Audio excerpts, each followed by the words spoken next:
Thank you, Madam Chairman, and thank you, Madam Secretary, for being here. And I applaud you for your courage to make changes and the efficiency that is so needed that you're addressing that. You know, we've talked a lot about Pell Grants for short-term courses, and I got here in 2018. We were talking about it then. We continue to talk about it today. Can you just kind of expand a timeline of what you're looking at for allowing the Pell Grants or getting us to the position that Pell Grants can cover short-term courses?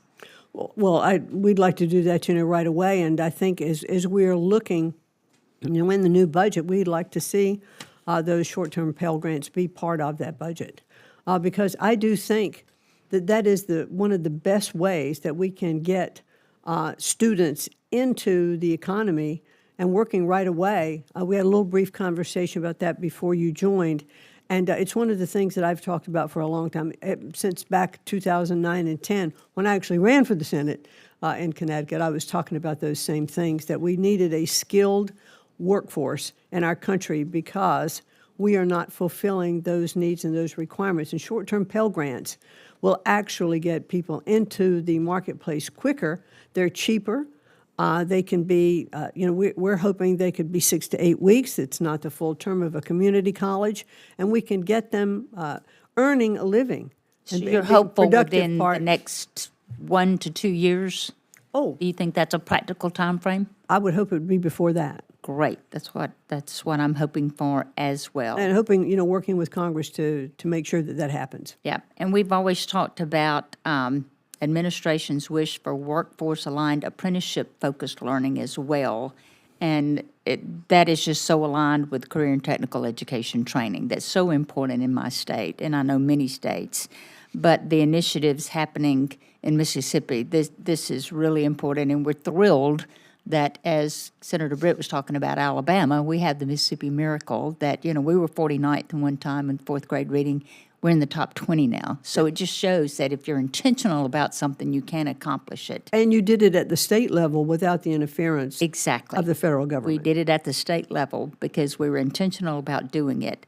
But as such, career and technical grants are especially important to me and my constituents. Please provide us the details about the Department of Education's proposed FY26 budget for these career and technical programs. Well, really, we're looking very much across all states, and we're level funding CTE.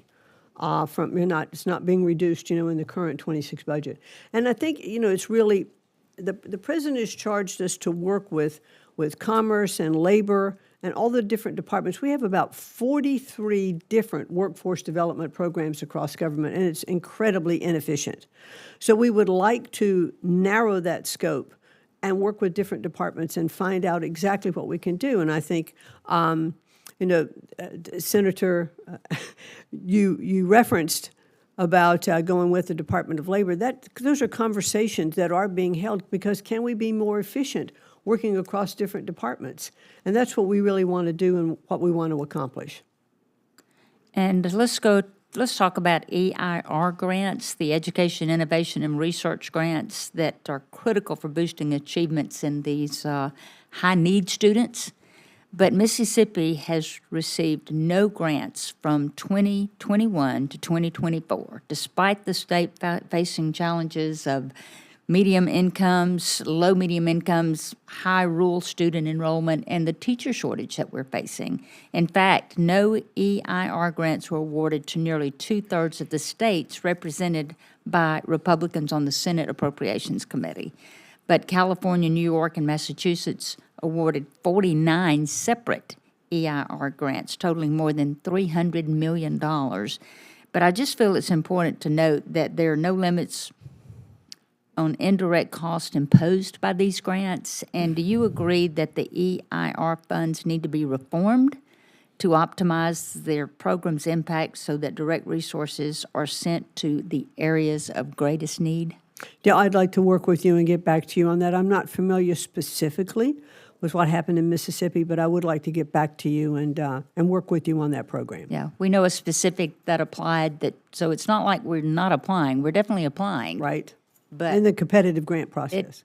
Correct, but zero, absolutely zero of that. Okay, I'm out of my time, but thank you for everything you're doing. Thank you.